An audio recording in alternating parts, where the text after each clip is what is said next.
Dinesh was introducing me, I thought of a joke. Dinesh சில வார்த்தைகளை சொல்லும்போது தமிழ் வந்துடுச்சா? But I didn't think I could explain it. ಆದರೆ ಅವ್ರಿಗೆ ಒಂದು ಯಾವುದೊಂದು ಹಾಸ್ಯ ನೆನಪಾಯ್ತಂತೆ, ಅದನ್ನ ಹೇಳೋದಕ್ಕೆ ಗೊತ್ತಿದೇನೋ ಗೊತ್ತಿಲ್ಲ. So let me just start by saying this. I actually am Indian. I'm from a very rare northern Indian tribe, the nearly extinct pink Indian. ಇವರು ಅನ್ಯರಲ್ಲವಂತೆ, ಭಾರತೀಯರು, ಆದರೆ pink ಭಾರತೀಯರಂತೆ. Let's just hope I don't go extinct before we finish this morning. Amen. Have you ever been exhausted in your faith? ನಿಮ್ಮ ವಿಶ್ವಾಸದಲ್ಲಿ ಯಾವತ್ತಾದರೂ ಹೆಚ್ಚಿಗೆ ದಣಿದೋಗಿದ್ದೀರಾ? Or just felt really tired? ಅಥವಾ ತುಂಬಾ ಆಯಾಸವಾಯಿತು ಅಂತ ಅನಿಸುತ್ತಾ? Or just kind of had one of those days or weeks or years when you really wondered, is this worth it? Can I make it? ಅಥವಾ ಯಾವುದೋ ಒಂದು ದಿನ ಅಥವಾ ದಿನಗಳು ಕಳೆದು ವರ್ಷವಾಗಿ ನಾನು ಮಾಡುತ್ತಿರೋದು ಸರಿನಾ, ಇದಕ್ಕೆ ಸರಿಯಾದ ಮೌಲ್ಯವಿದೆಯಾ ಅಂತ ಸಂಶಯಗಳು ಬಂದಿತ್ತಾ? You know, sometimes in our faith as Christians, we're confronted with things that are difficult for us to understand, and they make us wonder if life and God are fair. ಕೆಲವೊಮ್ಮೆ ನಮಗೆ ಅನಿಸ್ತದೆ, ನಮ್ಮ ಕ್ರೈಸ್ತ ಜೀವನದಲ್ಲಿ ಸ್ವಲ್ಪ ಕಷ್ಟ ಕಾಲಗಳು, ಕಠಿಣ ವಿಷಯಗಳು ನಡೆದಾಗ ಈ ಬೆಳಕು ಕತ್ತಲೆ ಸರಿಯಾಗಿದೆಯಾ ಅಂತ ಯೋಚಿಸಬಹುದು. Matthew chapter 19. ಮತ್ತಾಯಿ ಬರೆದ ಸುವಾರ್ತೆ 19ನೇ ಅಧ್ಯಾಯ. The apostle Peter has a moment with Jesus where he sees something that Jesus says, and he sees a situation and he's not sure how to interpret it, and he wonders if discipleship is fair. ಈ ಒಂದು ಸನ್ನಿವೇಶದಲ್ಲಿ ಪೇತ್ರನು ಯಾವುದೋ ಒಂದು ಸನ್ನಿವೇಶವನ್ನು ನೋಡಿದರು, ಕ್ರಿಸ್ತನು ಹೇಳಿದನ್ನು ಕೇಳಿದರು. ಇದನ್ನು ನೋಡಿ ಕೇಳಿ ಆತನಿಗೆ ಒಂದು ಗೊಂದಲವಾಯಿತು, ನನ್ನ ಜೀವನ ನಡೆಸುತ್ತಿರುವುದು ಒಂದು ಸರಿಯಾದ ರೀತಿಯಲ್ಲಿದೆಯಾ? Every parable that Jesus told answers a question. ಪ್ರತಿಯೊಂದು ಸಾಮ್ಯವು ಯೇಸು ಹೇಳಿದು ಯಾವುದೋ ಒಂದು ಪ್ರಶ್ನೆಗೆ ಉತ್ತರವಾಗಿತ್ತು. So before we read a parable, we need to understand the question. ನಾವು ಸಾಮ್ಯವನ್ನು ಓದುವುದಕ್ಕೆ ಮುಂಚೆ ಪ್ರಶ್ನೆಯನ್ನು ಅರ್ಥ ಮಾಡಿಕೊಳ್ಳೋಣ. The title of my lesson this morning is Something of Value. ಈ ಒಂದು ಸಂದೇಶದ ಶೀರ್ಷಿಕೆ ಮೌಲ್ಯವುಳ್ಳ ಯಾವುದೋ ಒಂದು. We're going to be looking at the parable of the vineyard, but not just yet. ದ್ರಾಕ್ಷಿ ತೋಟದ ಒಂದು ಸಾಮ್ಯವನ್ನು ನೋಡಲಿದ್ದೇವೆ. First, we want to look at the context. We want to understand the question before we read the answer. ನಾವು ಉತ್ತರವನ್ನು ಓದುವುದಕ್ಕೆ ಮುಂಚೆ ಪ್ರಶ್ನೆ ಬಗ್ಗೆ ಕಲಿಯೋಣ. Matthew chapter 19, ಮತ್ತಾಯಿ ಬರೆದ ಸುವಾರ್ತೆ 19ನೇ ಅಧ್ಯಾಯ, verses 16 through 30. 19ರಿಂದ 30 ತನಕ ಓದೋಣ. I'll read the whole thing, then you read the whole thing. Now a man came up to Jesus and asked, "Teacher, what must I do to inherit eternal life?" "Why do you talk to me about what is good?" Jesus replied, "There is only one who is good. If you want to enter life, obey the commandments." "Which ones?" the man inquired. Jesus replied, "Do not murder, do not commit adultery, do not steal, do not give false testimony, honor your father and mother, love your neighbor as yourself. All these I have kept," the man answered. "What do I still lack?" Jesus said, "If you want to be perfect, go sell your possessions and give to the poor, and you will have treasure in heaven. Then come follow me." When the young man heard this, he went away sad because he had great wealth. 16ನೇ ವಚನದಿಂದ, ಆಗ ಒಬ್ಬನು ಬಂದು ಆತನನ್ನು, ಬೋಧಕನೇ, ನಾನು ನಿತ್ಯ ಜೀವವನ್ನು ಪಡೆಯಬೇಕಾದರೆ ಏನು ಒಳ್ಳೆ ಕಾರ್ಯವನ್ನು ಮಾಡಬೇಕು ಎಂದು ಕೇಳರಾಗಿ, ಆತನು ಅವನಿಗೆ, ಒಳ್ಳೆಯದನ್ನು ಕುರಿತು ನನ್ನನ್ನು ಯಾಕೆ ಕೇಳುತ್ತಿ? ಒಳ್ಳೆಯವನು ಒಬ್ಬನೇ. ಆದರೆ ಆ ಜೀವನದಲ್ಲಿ ಸೇರಬೇಕಿದ್ದರೆ ದೇವರ ಆಜ್ಞೆಗಳಿಗೆ ಸರಿಯಾಗಿ ನಡೆದುಕೋ ಎಂದು ಹೇಳಿದಕ್ಕೆ ಅವನು ಅವು ಯಾವುದು ಎಂದು ಕೇಳಲು ಯೇಸು ನರ ಹತ್ಯೆ ಮಾಡಬಾರದು, ವ್ಯಭಿಚಾರ ಮಾಡಬಾರದು, ಕದಿಯಬಾರದು, ಸುಳ್ಳು ಸಾಕ್ಷಿ ಹೇಳಬಾರದು, ನಿನ್ನ ತಂದೆ ತಾಯಿಗಳನ್ನು ಸನ್ಮಾನಿಸಬೇಕು ಮತ್ತು ನಿನ್ನ ಹಾಗೆಯೇ ನಿನ್ನ ನೆರೆಯವರನ್ನು ಪ್ರೀತಿ ಮಾಡಬೇಕು ಎಂಬುಗಳೇ ಎಂದನು. ಆ ಯೌವನಸ್ಥನು ಆತನನ್ನು ಅವೆಲ್ಲಕ್ಕೂ ಸರಿಯಾಗಿ ನಡೆದುಕೊಂಡಿದ್ದೇನೆ, ಇನ್ನೇನು ಕಡಿಮೆಯಾಗಿರಬಹುದು ಎಂದು ಕೇಳಲು ಯೇಸು ಅವನಿಗೆ, ನೀನು ಸಂಪೂರ್ಣನಾಗಬೇಕೆಂದಿದ್ದರೆ ಹೋಗಿ ನಿನ್ನ ಆಸ್ತಿಯನ್ನು ಮಾರಿ ಬಡವರಿಗೆ ಕೊಡು, ಪರಲೋಕದಲ್ಲಿ ನಿನಗೆ ಸಂಪತ್ತಿರುವುದು, ನೀನು ಬಂದು ನನ್ನನ್ನು ಹಿಂಬಾಲಿಸು ಎಂದು ಹೇಳಿದನು. Then Jesus said to his disciples, I tell you the truth, it is hard for the rich to enter the kingdom of heaven. Again, I tell you, it is easier for a camel to go through the eye of a needle than for a rich man to enter the kingdom of heaven. When the disciples heard this, they were greatly astonished and said, Who then can be saved? Jesus looked at them and said, With man this is impossible, but with God all things are possible. Peter answered, We've left everything to follow you. What then will there be for us? And that's the question. ಇದು ಮನುಷ್ಯನಿಗೆ ಕ್ಷಮಿಸಬೇಕು. 22ನೇ ವಚನದಿಂದ, ಆ ಯೌವನಸ್ಥನು ಬಹಳ ಆಸ್ತಿ ಉಳ್ಳವನಾಗಿದ್ದರಿಂದ ಈ ಮಾತನ್ನು ಕೇಳಿ ದುಃಖದಿಂದ ಹೊರಟು ಹೋದನು. ಆಗ ಯೇಸು ತನ್ನ ಶಿಷ್ಯರನ್ನು ನೋಡಿ, ನಿಮಗೆ ಸತ್ಯವಾಗಿ ಹೇಳುತ್ತೇನೆ, ಐಶ್ವರ್ಯವಂತನು ಪರಲೋಕ ರಾಜ್ಯದಲ್ಲಿ ಸೇರುವುದು ಕಷ್ಟ. ಐಶ್ವರ್ಯವಂತನು ದೇವರ ರಾಜ್ಯದಲ್ಲಿ ಸೇರುವುದಕ್ಕಿಂತ ಒಂಟೆಯು ಸೂಜಿಯ ಕಣ್ಣಿನಲ್ಲಿ ನುಗ್ಗುವುದು ಸುಲಭ ಎಂದು ನಿಮಗೆ ತಿರುಗಿ ಹೇಳುತ್ತೇನೆ ಅಂದನು. ಶಿಷ್ಯರು ಇದನ್ನು ಕೇಳಿ ಅತ್ಯಾಶ್ಚರ್ಯಪಟ್ಟು, ಹೀಗಿದ್ದರೆ ಯಾರಿಗೆ ರಕ್ಷಣೆಯಾದೀತು ಎಂದು ಕೇಳಲು ಯೇಸು ಅವರನ್ನು ದೃಷ್ಟಿಸಿ ನೋಡಿ, ಇದು ಮನುಷ್ಯರಿಗೆ ಅಸಾಧ್ಯ, ಆದರೆ ದೇವರಿಗೆ ಎಲ್ಲವೂ ಸಾಧ್ಯವೇ ಎಂದನು. ಆಗ ಪೇತ್ರನು ಆತನನ್ನು, ಈಗೋ ನಾವು ಎಲ್ಲಾ ಬಿಟ್ಟು ನಿನ್ನನ್ನು ಹಿಂಬಾಲಿಸಿದ್ದೇವೆ, ನಮಗೆ ಏನು ದೊರಕುವುದು ಎಂದು ಕೇಳಿದನು. ಅದೇ ಈಗ ಪ್ರಶ್ನೆಯಾಗಿದೆ. So the question that Peter asks, what's in it for us? If I follow you, Jesus, if I give up all these things, what will I get? ಇಲ್ಲಿ ಪ್ರಶ್ನೆ ಏನೆಂದ್ರೆ, ಪೇತ್ರನು ಕೇಳಿದರು, ಯೇಸುವೆ, ನಾನು ಎಲ್ಲವನ್ನೂ ಬಿಟ್ಟು ಬಂದಿದ್ದೇನೆ, ಇವೆಲ್ಲನೂ ಬಿಟ್ಟದಕ್ಕೆ ಬದಲಾಗಿ ನನಗೆ ಏನು ಸಿಗುವುದು? See, Peter had just met a man who was very, very wealthy. And back then, like today, great wealth, it was assumed that meant the great blessing of God. ಇಲ್ಲಿ ನಾವು ನೋಡ್ತಿದ್ದಕ್ಕೆ ಮುಂಚೆ ತುಂಬಾ ಐಶ್ವರ್ಯಂತ ಯವಸನನ್ನು ಯೇಸು ಭೇಟಿ ಮಾಡಿದರು. ಆ ಕಾಲದಲ್ಲಿ ಹೇಗಿತ್ತಂದ್ರೆ, ಯಾರಲ್ಲಿ ಐಶ್ವರ್ಯವು ಹೆಚ್ಚಾಗಿದೆಯೋ ಅವನ ಮೇಲೆ ದೇವರ ಆಶೀರ್ವಾದವು ಹೆಚ್ಚಾಗಿದೆ ಎಂದು ಅಂದುಕೊಂಡಿದ್ದರು. And so Peter sees a man who has many, many things of value, but he is unable to enter the kingdom, that which is of the greatest value, and Peter is confused about his values. ಆಗ ಪೇತ್ರನ ಸಂಶಯ ಏನೆಂದ್ರೆ, ಇಷ್ಟೂ ಆಶೀರ್ವಾದವನ್ನು ಹೊಂದಿದ ಯೌವನಸ್ಥನಿಗೆ ದೇವರ ರಾಜ್ಯವನ್ನು ಸೇರಲು ಅಸಾಧ್ಯವಾದರೆ ದೇವರ ರಾಜ್ಯ ಇನ್ನೂ ಅಮೂಲ್ಯವಾದುದು, ಆಗ ನನಗೇನಾಗುವುದು, ನನ್ನ ಮೌಲ್ಯ ಏನು ಎಂದು ಯೋಚಿಸುತ್ತಿದ್ದಾನೆ. If this man who has been so blessed by God to be rich is disqualified from heaven, what does that say about me who has nothing? ಈ ಪರಲೋಕದಿಂದ ಹೆಚ್ಚಾಗಿ ಆಶೀರ್ವಾದವನ್ನು ಹೊಂದಿದ ಯೌವನಸ್ಥನು ಪರಲೋಕ ರಾಜ್ಯಕ್ಕೆ ಸೇರಲಾರನು ಅಂದರೆ ನನಗೆ ಏನೂ ಇಲ್ಲ, ನನ್ನ ಗತಿ ಏನು ಎಂದು ಯೋಚಿಸುತ್ತಾನೆ. Peter is struggling.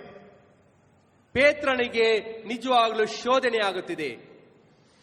He's struggling with what it is that brings value to life.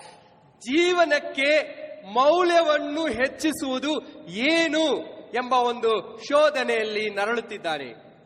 This man has so many things, and yet his values seem not to please his master Jesus. ಯೌವನಸ್ಥನ ಐಶ್ವರ್ಯನಿಗೆ ಎಷ್ಟೊಂದು ಮೌಲ್ಯವಿತ್ತು, ಆದರೂ ಯೇಸುವನ್ನು ಮೆಚ್ಚಿಸಲು ಅಸಾಧ್ಯವಾಯಿತು. And so Peter asks this question of Jesus in verse 27.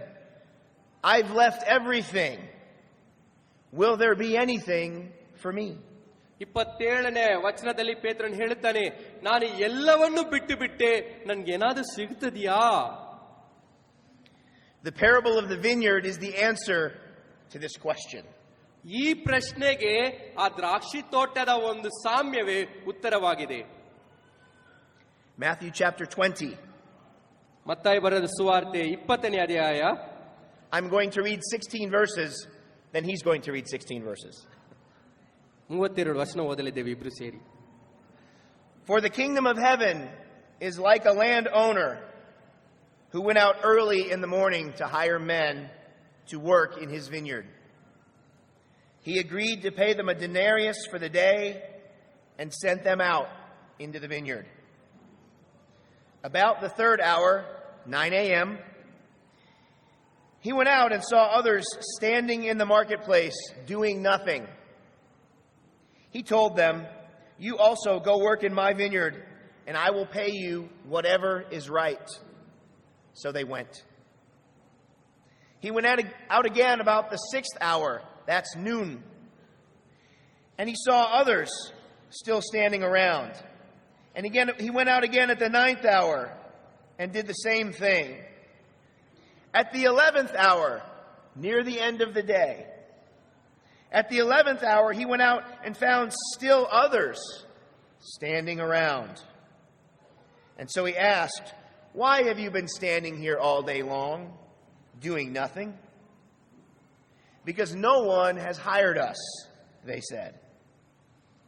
So he said, "You also go and work in my vineyard." When evening came, the owner of the vineyard said to his foreman, "Call the workers and pay them their wages, beginning with the last ones hired and going on to the first." The workers who were hired at about the 11th hour came and each received a denarius.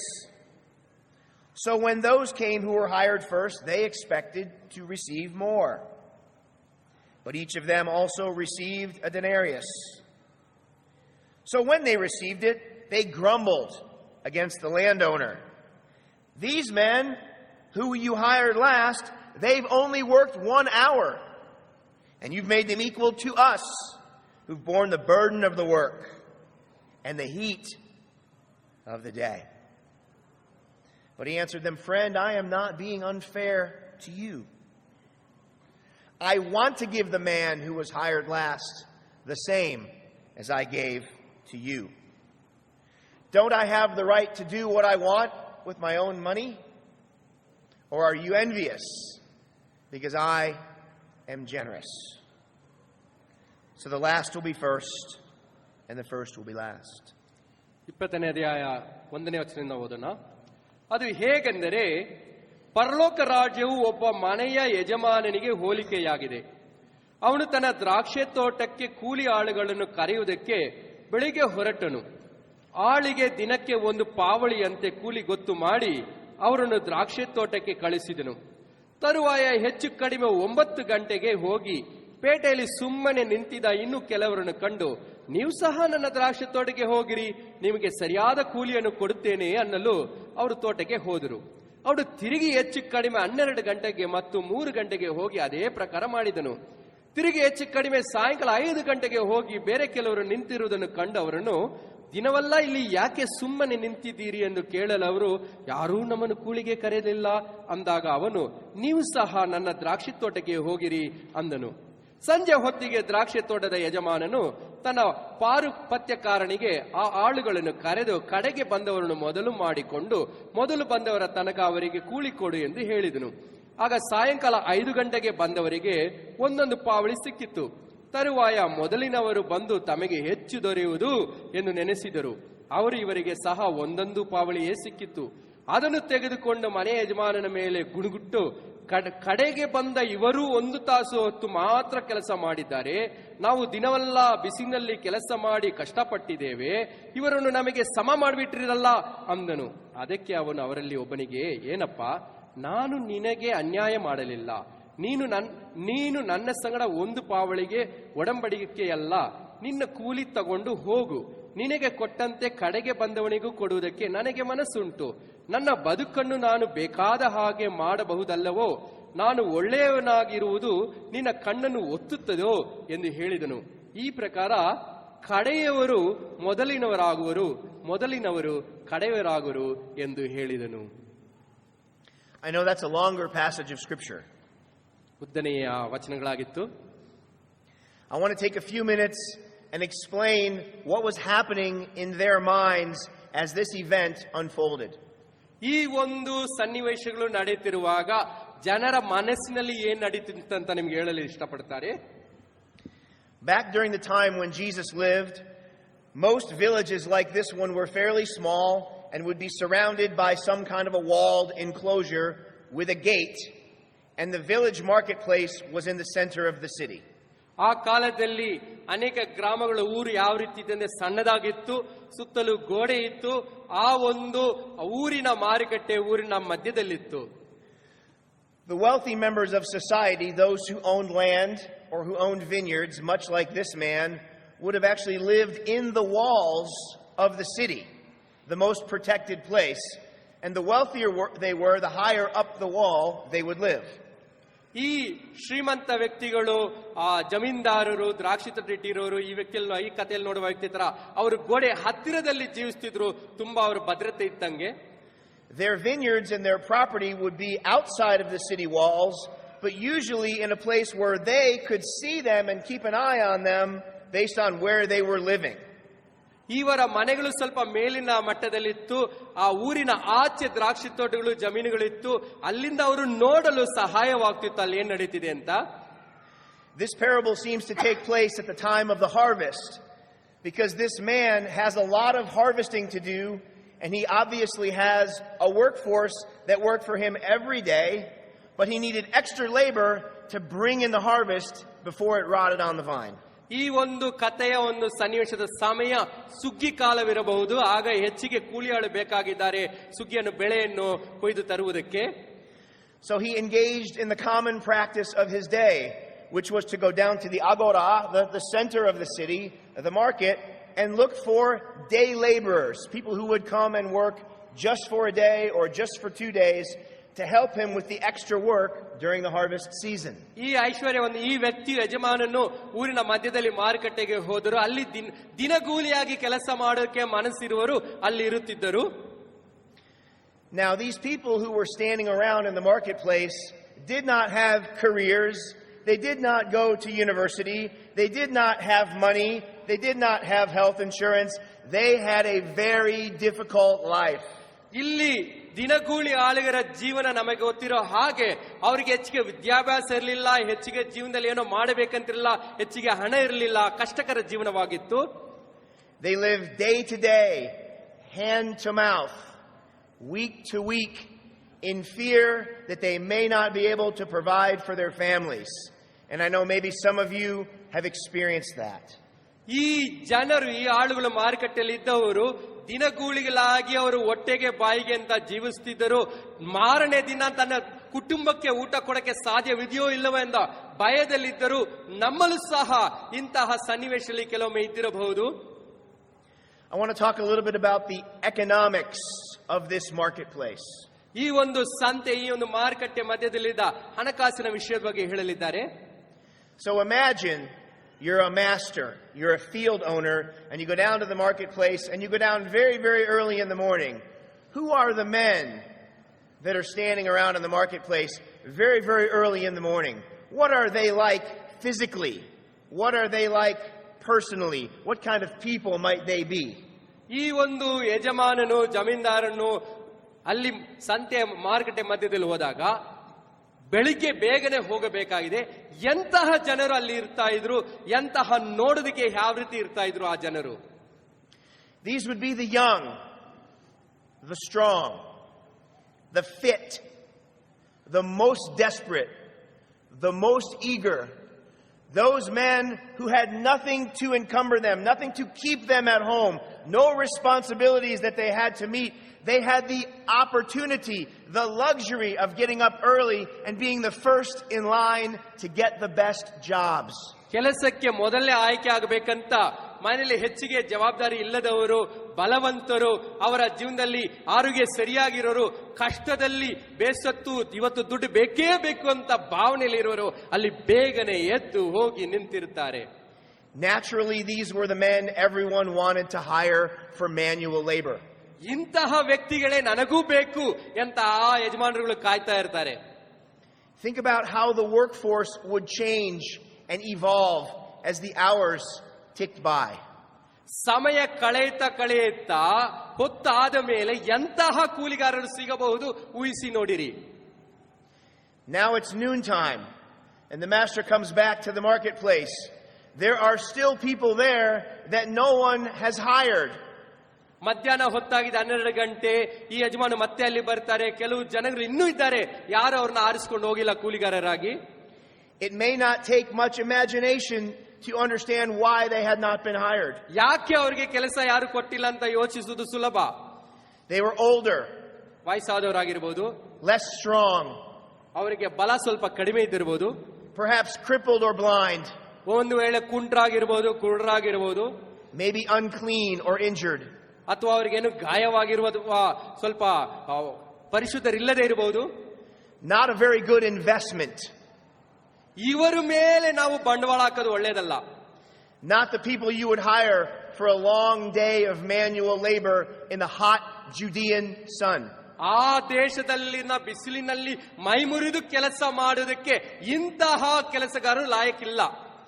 But this is not a normal master. ಆದರೆ ಈ ಯಜಮಾನನು ಸಾಧಾರಣ ಯಜಮಾನರಂತಲ್ಲ. This is a man offering them the offer of a lifetime. ಈ ಕೆಲಸಗಾರರಿಗೆ ಜೀವನದಲ್ಲಿ ಸಿಗದಂತಹ ಒಂದು ವಿಷಯವನ್ನು ಅವರಿಗೆ ಹೇಳ್ತಾರೆ, ಕೊಡುತ್ತಿದ್ದಾರೆ.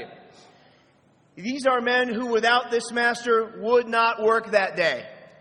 ಈ ಯಜಮಾನ ಇಲ್ಲದಿದ್ದರೆ ಆ ವ್ಯಕ್ತಿಗಳಿಗೆ ಆ ದಿನ ಯಾವುದೋ ಒಂದು ಸಂಪಾದನೆ ಇಲ್ಲ.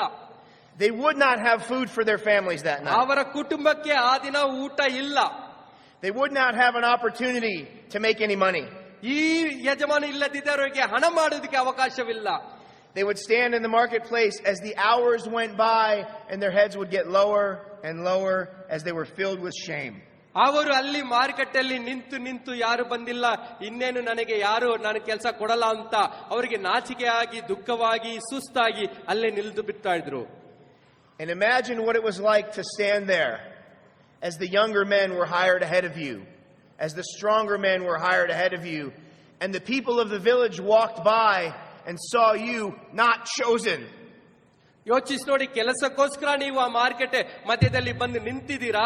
ಬಂದ ಯಜಮಾನರೆಲ್ಲ ಯೌವನಸ್ಥರನ್ನು, ಬಲಶಾಲಿಗಳನ್ನು, ದೃಢವಾಗಿರೋಣ ಅವ್ರನ್ನ ಆರಿಸಿಕೊಂಡು ಹೋಗ್ತಾ ಇದ್ದಾರೆ, ನಿಮ್ಮನ್ನ ಮಾತ್ರ ಅಲ್ಲೇ ಬಿಟ್ಟಿದ್ದಾರೆ. ಅಲ್ಲಿ ಮಾರ್ಕೆಟ್ ಅಲ್ಲಿ ಓಡಾಡ್ತಾರೋ ನಿಮ್ಮನ್ನು ನೋಡುತ್ತಿರುವ ನಿಮ್ಮ ಭಾವನೆ ಹೇಗಾಗಿರ್ತಿತ್ತು? You see, the problem is not just financial, it's personal, it's social, it's emotional. ಇದು ಬರೀ ಒಂದು ಹಣದ ವಿಷಯ ಮಾತ್ರವಲ್ಲ, ಇಲ್ಲಿರುವ ಸಮಸ್ಯೆ ಒಂದು ಆತ್ಮಿಕವಾಗಿದು, ತನ್ನ ಒಂದು ಭಾವನೆಯಾಗಿ ಇರುತ್ತದೆ ಮತ್ತು ಸಾಮಾಜಿಕ ಸಮಸ್ಯೆ ಆಗಿಸ್ತರ ಇರುತ್ತದೆ. And this master says, I don't care who you are, I don't care what you can do, I don't care what's wrong with you, I will hire you.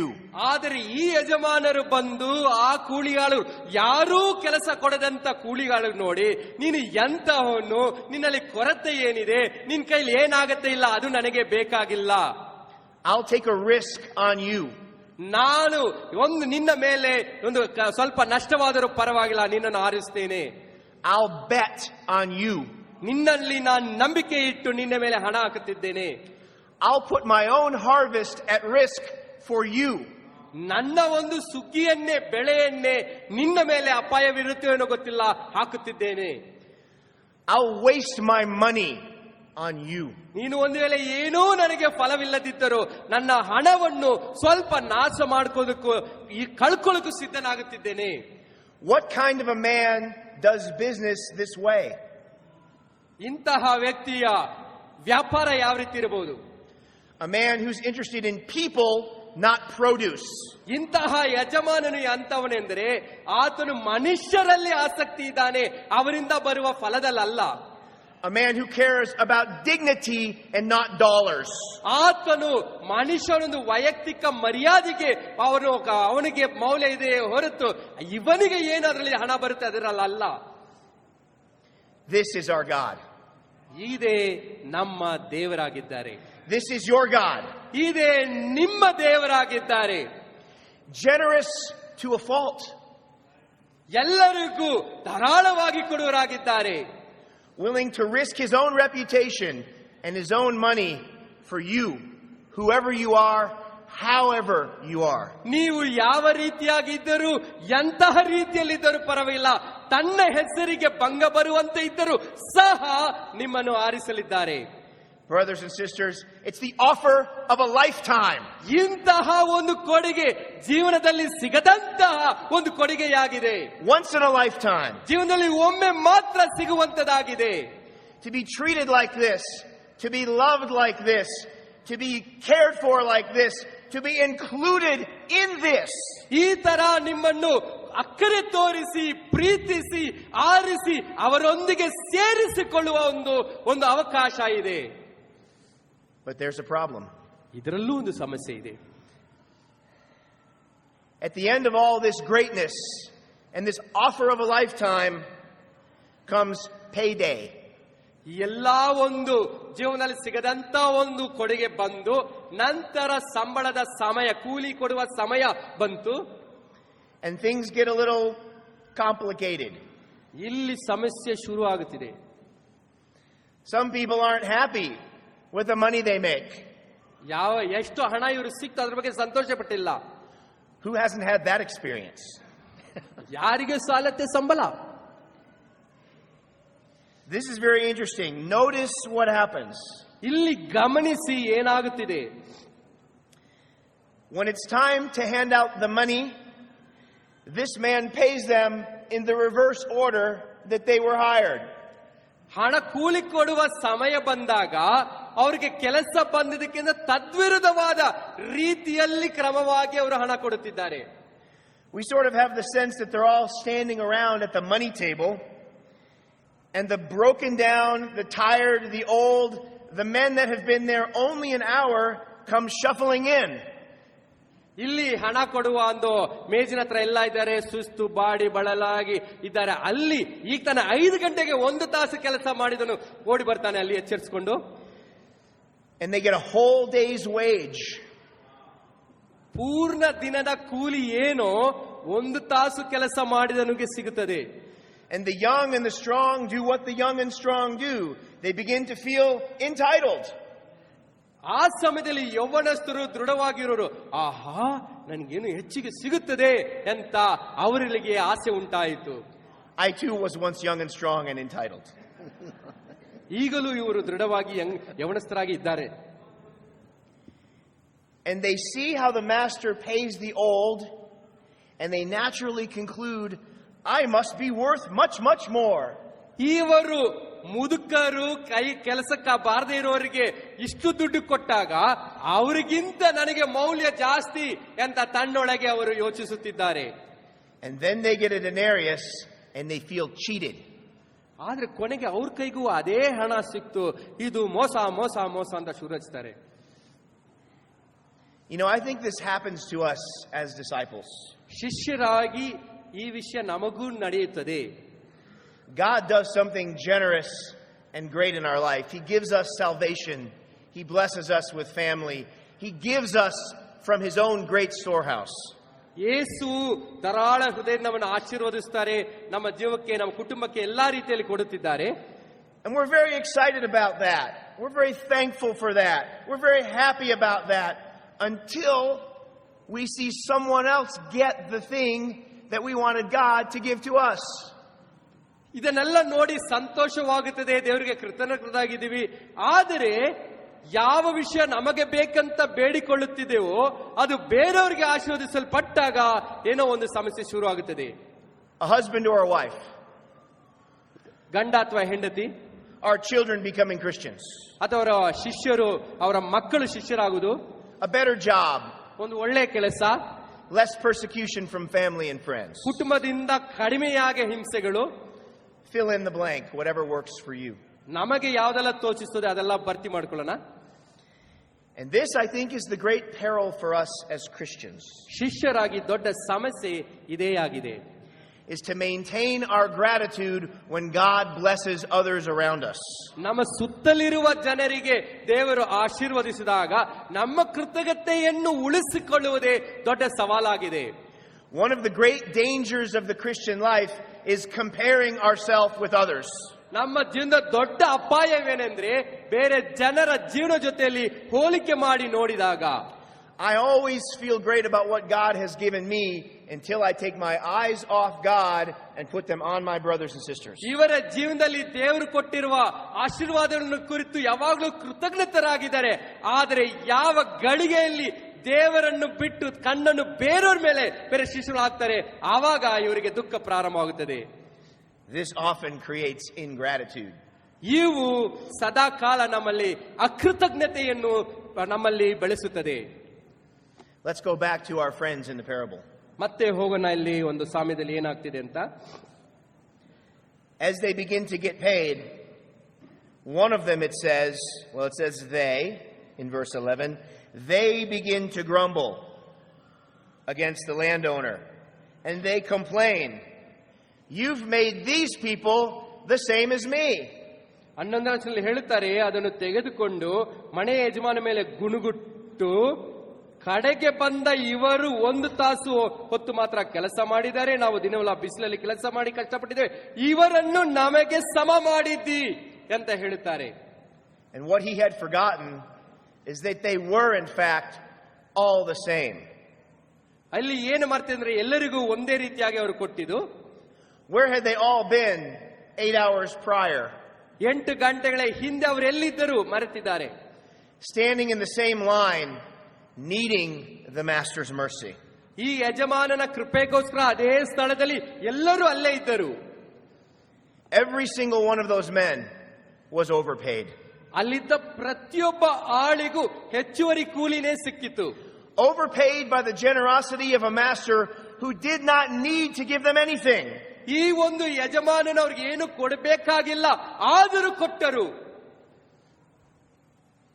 Without the generosity of the master, all of them went hungry. ಆ ದಿನ ಈ ಯಜಮಾನನು ಉದಾರವಾದ ಹೃದಯದಿಂದ ಇರದಿದ್ದರೆ ಅವರೆಲ್ಲರೂ ಹಸ್ಕೊಂಡು ಮನೆಗೆ ಹೋಗ್ಬೇಕಾಗಿತ್ತು. If the master had not come for them, they would still be ashamed and poor and standing in the marketplace without dignity. ಆ ಯಜಮಾನನು ಇವರಿಗೋಸ್ಕರ ಹುಡುಕಿಕೊಂಡು ಬರದಿದ್ದರೆ ಆ ಎಲ್ಲಾ ಜನರು ಅಲ್ಲೇ ಆ ನಾಚಿಕೆಯಿಂದ ಅವರ ಮನಸ್ಸಲ್ಲಿ ಒಂದು ಉದಾಸೀನ ತುಂಬಿ ಹಸ್ಕೊಂಡು ಬಡವನಾಗಿ ಅಲ್ಲೇ ಇರ್ತಾ ಇದ್ದನು. So naturally it's an obvious question, but why pay them this way? ಯಾಕೆ ಇಷ್ಟು ಇವರಿಗೆ ಕೂಲಿ ಕೊಡಬೇಕಾಗಿತ್ತು? Why make them stand and watch? ಯಾಕೆಂದ್ರೆ ಅವ್ರನ್ನ ಅಲ್ಲಿ ನಿಲ್ಲಿಸಿ ಬೇರೆಯವರಿಗೆ ಕಡಿಮೆ ಕೆಲಸ ಮಾಡಿದ್ರು ದುಡ್ಡು ಕೊಡೋದು ನೋಡಕ್ಕೆ ಯಾಕೆ ಮಾಡಿದರು? What is it the master is trying to teach? ಈ ಯಜಮಾನ ಏನನ್ನು ಅವರಿಗೆ ಕಲಿಸಲು ಅವರು ನೋಡುತ್ತಿದ್ದಾರೆ? 3 things. 3 ವಿಷಯಗಳು. He wants the strong to see that he loves and cherishes the weak.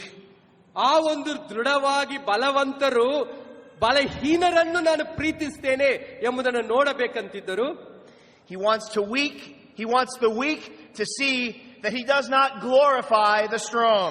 ಈ ಬಲಹೀನರು ಆ ಬಲವಂತರನ್ನು ನಾನು ಮಹಿಮೆ ಪಡಿಸುತ್ತೇನೆ, ಮಹಿಮೆ ಪಡಿಸುತ್ತಿಲ್ಲ ಎಂಬುದನ್ನು ಅರಿತುಕೊಳ್ಳಬೇಕಂತ ಇದ್ದರು.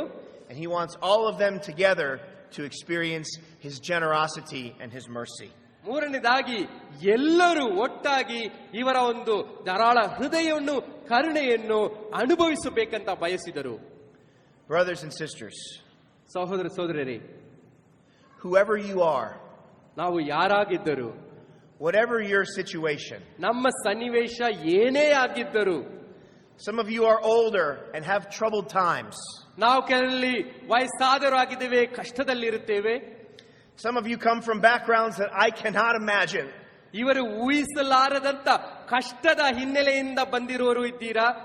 Some of you have seen things that I cannot imagine. ಇವರ ಜೀವನದಲ್ಲಿ ಊಹಿಸಲು ಅಸಾಧ್ಯವಾದ ವಿಷಯಗಳನ್ನು ಸಹ ನೀವು ನೋಡಿದ್ದೀರಾ.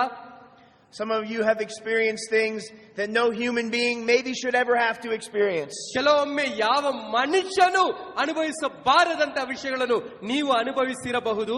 And maybe you feel sick or old or unworthy, but God loves you and pays you the same. ಆದರೆ ಒಂದು ವಿಷಯ ನೆನಪಲ್ಲಿಟ್ಕೊಳ್ಳಿ, ದೇವರು ನಿಮ್ಮನ್ನು ಪ್ರೀತಿಸುತ್ತಾರೆ, ನಿಮಗೆ ಎಲ್ಲರಂತೆ ಕೂಲಿಯನ್ನು ಕೊಡುತ್ತಿದ್ದಾರೆ. There is no difference between an American Christian and an Indian Christian. We are the same, desperate without the master. ನಾವೆಲ್ಲರೂ ಯಾವ ವ್ಯತ್ಯಾಸವೂ ಇಲ್ಲ. ಪಶ್ಚಿಮ ದೇಶದಲ್ಲಿರುವ ಅಮೆರಿಕನ್ ಶಿಷ್ಯರಿಗಾಗಲಿ ಈ ಭಾರತದ ಶಿಷ್ಯರಿಗೆ ಎಲ್ಲರನ್ನು ನಮ್ಮ ಯಜಮಾನನು ಪ್ರೀತಿಸುತ್ತಿದ್ದಾರೆ. And we may look different. ನಾವು ನೋಡೋದಕ್ಕೆ ವ್ಯತ್ಯಾಸವಾಗಿರಬಹುದು. And our life story may be different. ನಮ್ಮ ಜೀವನದ ಕಥೆಗಳು ಒಂದು ವೇಳೆ ಬದಲಾವಣೆ ಆಗಿರಬಹುದು. But our need is the same. ಆದರೆ ನಮಗೆ ಬೇಕಾಗಿರುವುದು ಒಂದೇ ವಿಷಯವಾಗಿದೆ, ಅದು ಒಂದೇ ರೀತಿಯಾಗಿದೆ. And I'm proud to be one of you. ನಮ್ಮೊಳಗೆ ಇವರು ಒಬ್ಬರಾಗಿರುವುದರಲ್ಲಿ ಹೆಮ್ಮೆ ಪಡುತ್ತಿದ್ದಾರೆ. And God is proud to call you his people. ದೇವರು ನಮ್ಮೆಲ್ಲರನ್ನು ಅವರ ಮಕ್ಕಳು ಜನರೆಂದು ಹೇಳುವುದರಲ್ಲಿ ಸಂತೋಷ ಪಡುತ್ತಾರೆ. And God rewards every disciple the same way. ದೇವರು ಎಲ್ಲರನ್ನು ಒಂದೇ ರೀತಿಯಲ್ಲಿ ನಡೆಸಿಕೊಂಡು ಬರ್ತಾರೆ. Based on grace and mercy, not merit or strength. ನಮ್ಮಲ್ಲಿರುವ ಆ ಒಂದು ಮೌಲ್ಯವು ಅಥವಾ ನಮ್ಮ ಬಲವನ್ನು ನೋಡಲ್ಲ, ಅವರು ಕೃಪೆಯಿಂದ ಕರುಣೆಯಿಂದ ಎಲ್ಲರನ್ನು ನಡೆಸಿ ಬರುತ್ತಾರೆ.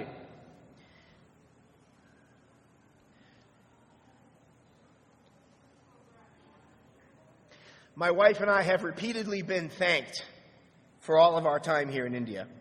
ಇಲ್ಲಿ ಭಾರತದಲ್ಲಿ ಇರುವಾಗ ಇದ್ದುದಕ್ಕೆ ಇವರಿಗೂ ಇವರ ಹೆಂಡತಿಗೂ ಸದಾಕಾಲ ಎಲ್ಲರೂ ಕೃತಜ್ಞತೆ ಹೇಳುತ್ತಿದ್ದರು. And we've been told many times what a blessing it is to have us here. ಇವರು ಇಲ್ಲಿ ಇರುವುದು ಎಂತ ಆಶೀರ್ವಾದ ಅಂತ ಎಲ್ಲರೂ ಹೇಳುತ್ತಿದ್ದರು. I can assure you the blessing is ours. ಆದರೆ ಇವರು ಹೇಳುತ್ತಾರೆ ಆಶೀರ್ವಾದವು ಇವರದಾಗಿದೆ. The honor is ours. ಆ ಒಂದು ಗೌರವವು ಇವರಿಗೆ ಸಲ್ಲಿಸುತ್ತಿದೆ. The joy is ours. ಸಂತೋಷವು ಇವರಿಗಾಗಿದೆ. To see all of you loving Jesus, knowing Jesus, it's the thrill of a lifetime for me. ಈ ಇಲ್ಲಿರುವ ಎಲ್ಲರೂ ಯೇಸುವನ್ನು ಪ್ರೀತಿಸುತ್ತಾ ಯೇಸುವನ್ನು ಸೇವಿಸುತ್ತಾ ನೋಡಿದರೆ ಅವರಿಗೆ ಸಂತೋಷವಾಗುತ್ತಿದೆ. I have one final thought.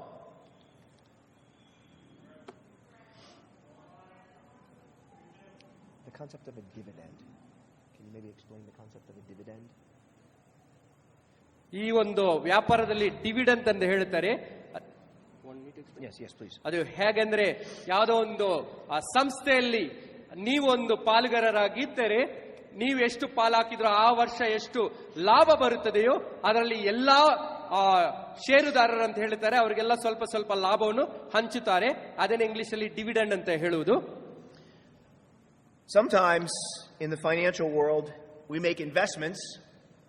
Thank you.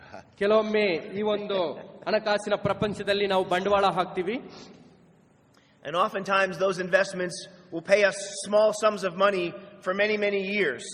ಆ ಒಂದು ಬಂಡವಾಳದ ಮೇಲೆ ವರ್ಷಗಳು ಕಳೀತಾ ಸ್ವಲ್ಪ ಲಾಭ ಬರುತ್ತಿರುತ್ತೆ.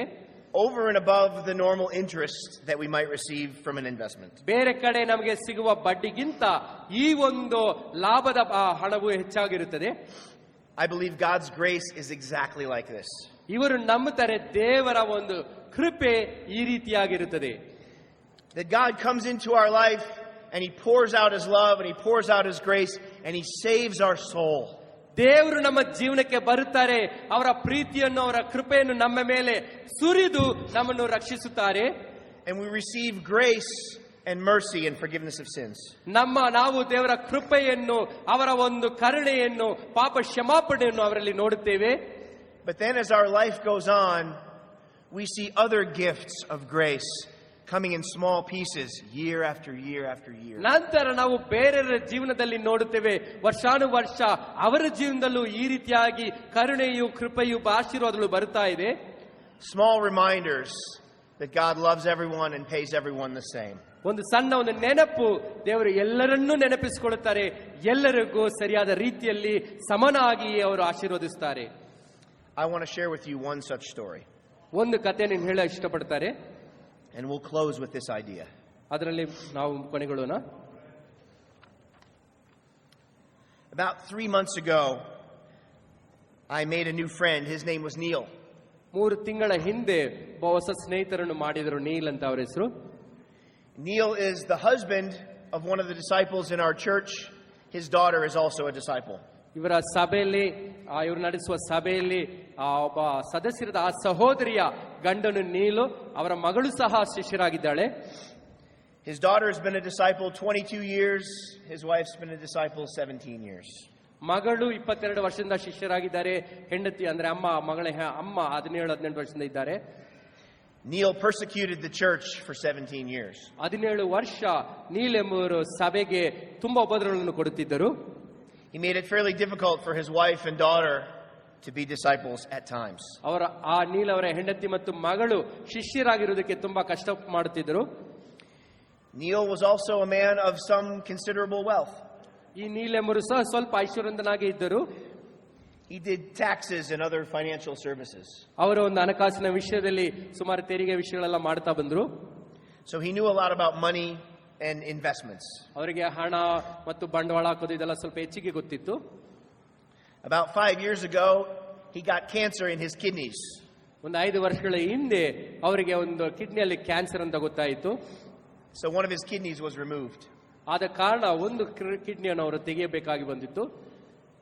But instead of being humbled by that, he got bitter. ಇದನ್ನು ನೋಡಿ ಜೀವನದಲ್ಲಿ ಸ್ವಲ್ಪ ತಗ್ಗಿನ ಮನಸ್ಸು ಬರೋದಕ್ಕಿಂತ ಕಹಿ ಮನಸ್ಸು ಬಂದ್ಬಿಡ್ತು. And he became increasingly difficult and grumpy.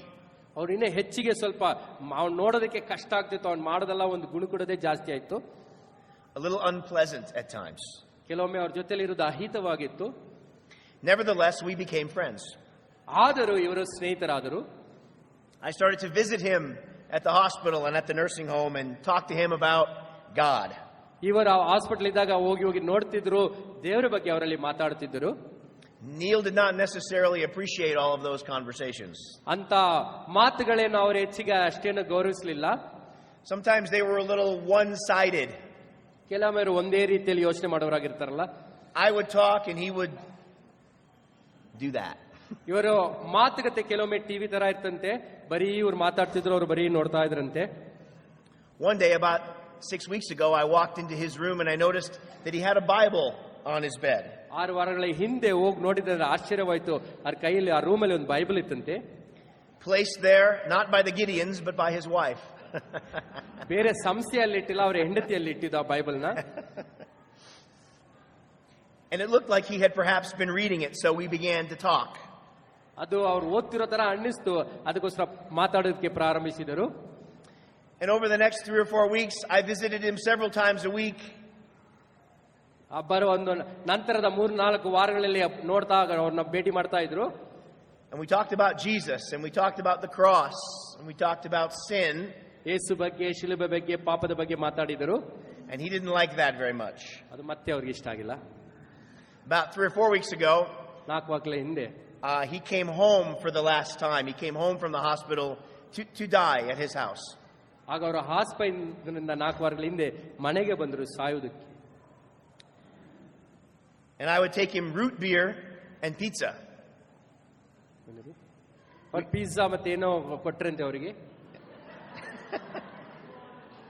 He liked root beer and pizza. He also liked bluegrass music, fiddle music. ಅವ್ರ ಊರಲ್ಲಿರೋ ಒಂದು ಒಳ್ಳೆ ಮ್ಯೂಸಿಕ್ ಅವ್ರಿಗೆ ಇಷ್ಟ ಆಯ್ತಂತೆ. So we would listen to fiddle music and drink root beer and eat pizza and talk about sin. ಅಲ್ಲಿ ಅವರು ಸಂಭ್ರಮಿಸಿ ತಿಂತಾ ಇದ್ರು, ಕುಡಿತಿದ್ರು, ಮ್ಯೂಸಿಕ್ ಕೇಳ್ತಾ ಇದ್ರು, ಆದ್ರೆ ಪಾಪದ ಬಗ್ಗೆ ಮಾತಾಡ್ತಿದ್ರು. He liked the music and the root beer better than the Bible studies, I think. ದೇವರ ವಾಕ್ಯಕ್ಕಿಂತ ತಿನ್ನೋದು ಕುಡಿಯೋದಕ್ಕೆ ಅವ್ರಿಗೆ ಇಷ್ಟ ಆಯ್ತು. But you know, over time, his heart did soften a little. ಆದರೆ ಸಮಯ ಕಲಿತಾ ಸ್ವಲ್ಪ ಮೃದುವಾದರವರು. And one of the last times I saw him, I walked into his house with a can of root beer, and I said, "Hey, what do you want to talk about today?" ಕೊನೆಯದಾಗಿ ಇನ್ನೊಂದ್ಸಲ ಅವ್ರ ಮನೆಗೆ ಹೋದ್ರು. ಹೋಗಿ ಅವ್ರಿಗೆ ಹೇಳಿದ್ರೆ, ಇವತ್ತೇನು ಯಾವ್ದ್ರ ಬಗ್ಗೆ ಮಾತಾಡೋಣ ಅಂತ. And he said, "Sin." ಈಗ ಅವ್ರು ಹೇಳಿದ್ರಂತೆ ಪಾಪದ ಬಗ್ಗೆ ಮಾತಾಡೋಣ ಅಂತ. And we had a very salty, very spirited conversation about his sins. ಅವರ ಪಾಪದ ಕುರಿತು ತುಂಬಾ ಒಂದು ಒತ್ತಡದಿಂದ ಕೆಲವು ವಿಷಯ ಮಾತಾಡಿದರು. On July 3rd, Neil turned 76 years old. July 3ನೇ ತಾರೀಕಿಗೆ ಅವರು 76 ವಯಸ್ಸಾಯ್ತು ಅವರಿಗೆ. That was his last birthday. ಅದೇ ಅವರ ಕೊನೆಯ ಹುಟ್ಟುಹಬ್ಬವಾಗಿತ್ತು.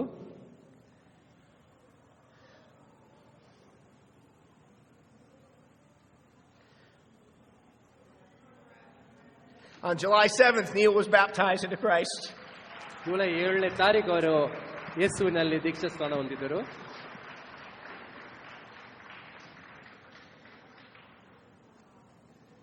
And on July 16th, he went home. ಜುಲೈ 17ಕ್ಕೆ ಮೇಲಿನ ಮನೆಗೆ ಹೊರಟರು. I didn't get to see Neil become a Christian. I was here. ಅವರ ಒಂದು ನೋಡಕ್ಕಾಗಿಲ್ಲ. I didn't get to hug him as my brother. ಸಹೋದರನಾಗಿ ತಬ್ಕೊಳ್ಳುವ ಅವಕಾಶ ಸಿಕ್ಕಿಲ್ಲ. I didn't get to share in his baptism. ಅವರ ದೀಕ್ಷಾ ಸ್ನಾನಕ್ಕೆ ಅವ್ರ ಬಗ್ಗೆ ಹಂಚಿಕೊಳ್ಳಕ್ಕೆ ಅವಕಾಶ ಸಿಕ್ಕಿಲ್ಲ. I never got to pray with him after he already knew God. ಅವನು ಶಿಷ್ಯನಾದ ಮೇಲೆ ಅವ್ರ ಜೊತೆ ಪ್ರಾರ್ಥಿಸೋದಕ್ಕೆ ಅವಕಾಶ ಸಿಕ್ಕಿಲ್ಲ. Neil never went to a Bible talk. Neil never went to a conference. Neil never went to a Sunday service. ಈ ನೀಲ್ ಯಾವುದೋ ಒಂದು Bible talk ಹೋಗಿಲ್ಲ ಅಥವಾ ಯಾವುದೋ ಕಾನ್ಫರೆನ್ಸ್ ಹೋಗಿಲ್ಲ, ಭಾನುವಾರ ಕೂಟಕ್ಕೂ ಬರಕ್ಕಾಗಿಲ್ಲ. But Neil went home. ಆದರೆ ಯೇಸುವೊಂದಿಗೆ ಇರುವುದಕ್ಕೆ ಆ ಮನೆಗೆ ಹೋಗಿದ್ದಾರೆ. And Neil, like all of us, was overpaid by grace. Neel ಸಹ ನಮ್ಮೆಲ್ಲರಿಗೂ ಯಾವ ರೀತಿ ಹೆಚ್ಚುವರಿ ಕೊಡಲಾಯಿತೋ ಅದೇ ರೀತಿ ಕೃಪೆಯಿಂದ ಆತನಿಗೂ ಕೊಡಲಾಯಿತು. Because Neil learned that great lesson of the vineyard. ಅವನು ಆ ಒಂದು ದ್ರಾಕ್ಷಿ ತೋಟದ ಕಥೆಯ ಆ ಒಂದು ಸಾರಾಂಶನ ಕಲಿತಿದ್ದಾರೆ. That thing of great value was not the day's wage, but it was the man himself, and the master was happy to overpay. ಈ ಅದ್ಭುತವಾದ ವಿಷಯ ಏನಂದ್ರೆ ಆ ಯಜಮಾನನು ಕೊಟ್ಟ ಸಂಬಳ ಕೂಲಿಯಲ್ಲ, ಆ ಯಜಮಾನನೇ ಅದ್ಭುತವಾದ ಮೌಲ್ಯ ಹೊಂದಿದವನು ಎಂಬುದನ್ನು ಅರಿತರು. And may we all rejoice in being overpaid by grace. ದೇವರ ಕೃಪೆಯಿಂದ ನಮ್ಮೆಲ್ಲರಿಗೂ ಹೆಚ್ಚುವರಿ ಕೊಡಲ್ಪಟ್ಟಿದೆ, ಅದರ ಬಗ್ಗೆ ಕೃತಜ್ಞತೆಯಿಂದ ಇರೋಣ. Amen. Thank you. ದೇವರ ಆಶೀರ್ವದಿಸಲಿ.